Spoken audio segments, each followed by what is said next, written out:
Estamos con el ex Contralor General de la República, el señor Fuad Curi. ¿Cómo está, señor Curi? Muy buenas noches. Muy buenas noches, Omar. Gracias por acompañarnos. A ver, quería empezar con este tema porque tiene que ver finalmente con, no sé si entra dentro de lo que se consideraría como corrupción, pero claramente sí entra dentro de lo que es un robo. Estos congresistas denunciados por mochasueldo. Un nuevo caso, ¿no? Jorge Luis Flores Ancachi, de Acción Popular, en unos audios donde muy claramente y suelto de huesos le pide a sus trabajadores que de manera más alegre, más contenta, pues le entreguen el 10% de su sueldo y la mitad de los bonos que entrega el Congreso de la República. Y justo conversábamos antes de entrar al aire, ¿por qué la Contraloría General de la República no está investigando esto en el Congreso de la República o si tiene vela en este entierro? Comienzo diciendo que la palabra mochasueldos se ha instalado en el argot, en el lenguaje popular. Qué indignante.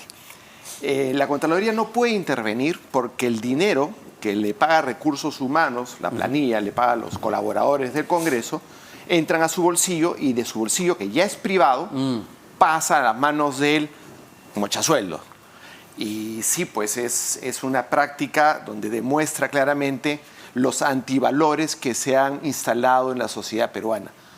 Si tú y yo analizamos un poco las noticias del día o que parten del domingo, del fin de semana, todos tienen que ver con antivalores, que tienen que ver con corrupción o con otros delitos, como por ejemplo la falsificación de documentos que vamos a hablar dentro de un rato de los profesores.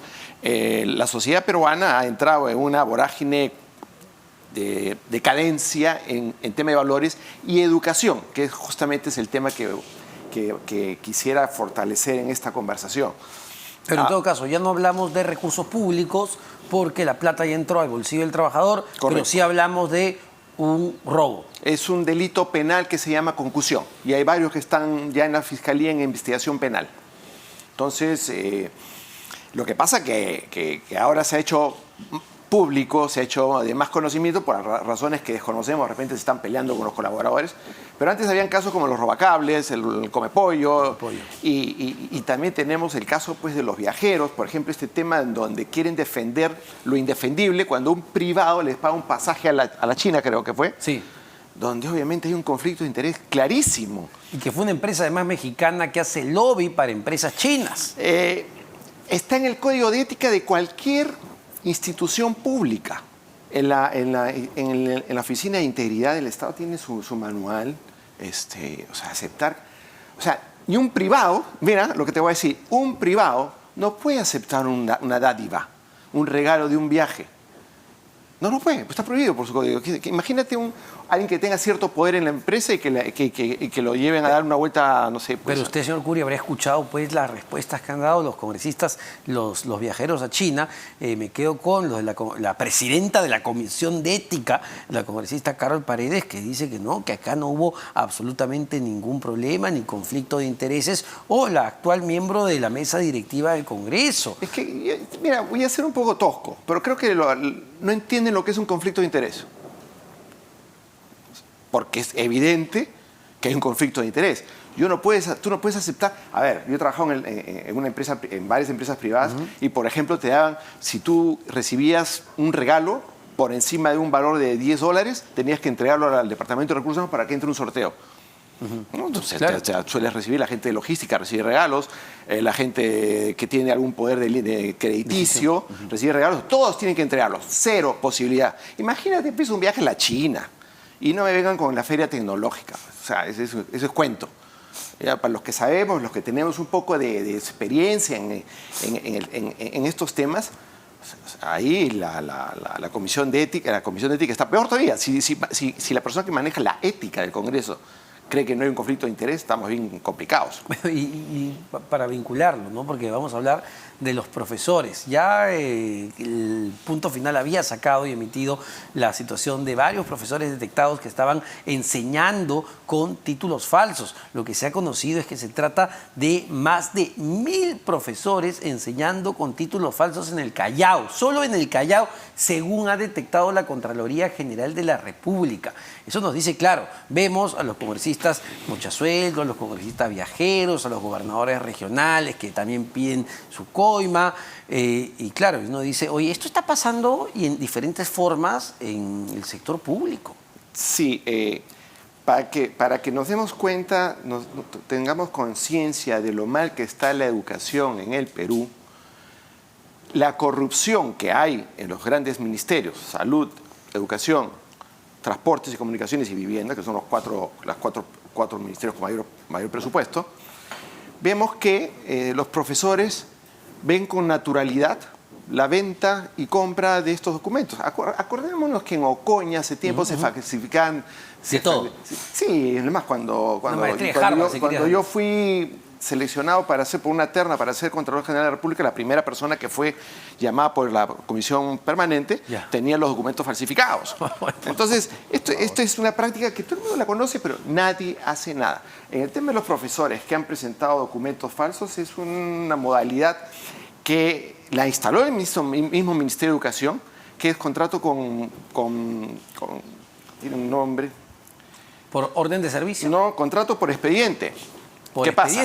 Como no pasaron el examen, un examen simple para poder dar clases, profesor de primaria, secundaria, o de qué año, esa historia, lo que sea. No estamos hablando de la carrera pública magisterial. No, estamos hablando para ingresar. Solo para ingresar, como para ingresar, profesor auxiliar. Para ser contratado. Ya. No, para la carrera magisterial es otra cosa. Entonces, como no pasaron el examen, el Ministerio de Educación necesita profesores, porque tampoco hay una promoción para ser profesores, porque les pagan muy poco, porque obviamente quien quiere, tiene que tener una vocación enorme para ingresar a la carrera magisterial, pero se les ocurrió crear este contrato por expediente, en donde si tú llenas de papeles, ¿no?, certificados, entonces la persona que va a contratar los mira y sí, lo contrata. O sea, ni siquiera el mínimo, o sea, la mínima posibilidad de hacer un poco de autocontrol o control interno, como se hace. ¿Cómo verificas todos esos documentos? Tienes que verificarlo. O sea, no, debes de. El problema está en el origen. Contrato por expediente. O sea, eso ya generó un mercado. Claro, de títulos. Necesitas papeles. Claro, necesitas papeles. Y entonces, por el otro lado, si saben que no lo revisan, empiezan a correrse la voz. ¿Tú quieres un trabajo? Pues te vas aquí, no sé, en la esquina, ahí te falsifican tus documentos. ¿Cómo será? No conozco, pero entras a trabajar. Bueno, y no solo eso, porque... Pero el tema es la escala de valores. Son los profesores los que le van a enseñar valores a nuestros chicos. Y acordémonos ojo, que el porcentaje enorme de los profesores del sector público es mucho mayor que el privado. O sea, ahí tenemos un problema de futuro del país. Y a ver, claro, está el caso de los profesores que es clave porque construyen justamente a esa masa de gente que nuevamente va a conformar y constituir la sociedad peruana. Pero es similar, por ejemplo, a aquel funcionario que necesita el grado de licenciado o de magíster y termina plagiando su tesis o tal cargo en el sector público, me lo decía Antonio Maldonado hace un momento, para ser fiscal o para ser juez, y también sabemos que universidades otorgaban de manera express estos títulos universitarios. ¿Estamos frente a un fenómeno similar si hacemos esta comparación? Sí, en el año 2010 el Instituto Internacional de Planificación Educativa de la UNESCO sacó un informe que se titulaba Escuelas corruptas, universidades corruptas, ¿qué hacer? Año 2010. Y es un tratado de unas 300 páginas de dos especialistas e investigadores sobre el problema de la corrupción en las escuelas. Todos sabemos que la SUNEDU tenía que fiscalizar universidades no podían pasar, conocemos la historia que hay atrás de las universidades truchas, ¿no es cierto? Ya, ese problema también está en las escuelas. Ahora, ¿cómo queremos? O sea, imagínate construir escuelas y no tener profesores, o construir hospitales y no tener médicos. Estamos haciendo las cosas al revés.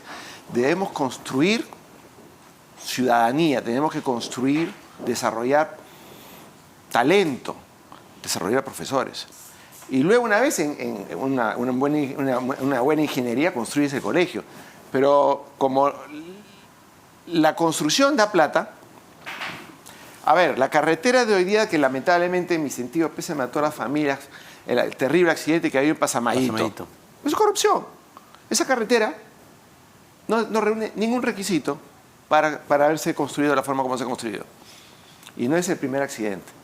Entonces, la corrupción mata, como he mencionado más de una vez, y tenemos pues que primero crear escuelas, docentes. Hemos visto, lamentablemente, el papel deplorable del expresidente de la República, profesor de una escuela, y tenemos un bloque magisterial en el Congreso, y ninguno de ellos hace honor a su profesión. Tenemos un serio problema, que no lo estamos mirando de aquí a largo plazo. Y en perspectiva, señor Curi, ¿usted diría que la situación se ha deteriorado frente a lo que vemos o en realidad, bueno, siempre fue así, pues? A ver, el Congreso, si no me equivoco, no estoy muy bien informado, emitió una norma, una ley, en donde permitía a los profesores ingresar De manera directa y traerse abajo la carrera pública. Eso va a deteriorar más aún la problemática educativa del país. O sea, si a tu pregunta, Omar, estamos retrocediendo. O sea, nos están haciendo retroceder porque nosotros no tenemos mayor injerencia en las políticas públicas. Nosotros, bueno, los ciudadanos podemos gritar, podemos quejarnos, pero quien tiene el poder está haciendo todo al revés. Cuando hablamos de lucha contra la corrupción, no es una cuestión lírica, no es una cuestión poética. Hay formas de enfrentar a la corrupción, hay formas de empezar a trabajar en valores que a nadie le interesa hacerlo, ¿no? Y dado que lo menciona, y estamos retrocediendo en un sector que es sumamente clave, que tiene que ver con la educación de nuestros hijos e hijas, y sobre todo el sector que va a la escuela pública, que normalmente son las personas de menos recursos en nuestro país. Y estamos hablando de un universo de 6 millones de escolares. Ese es el nivel de impacto que va a generar una norma de este tipo hoy en manos del Poder Ejecutivo. Vamos a ver si lo promulga. Muchísimas gracias, señor Fuad Curi, por esta entrevista.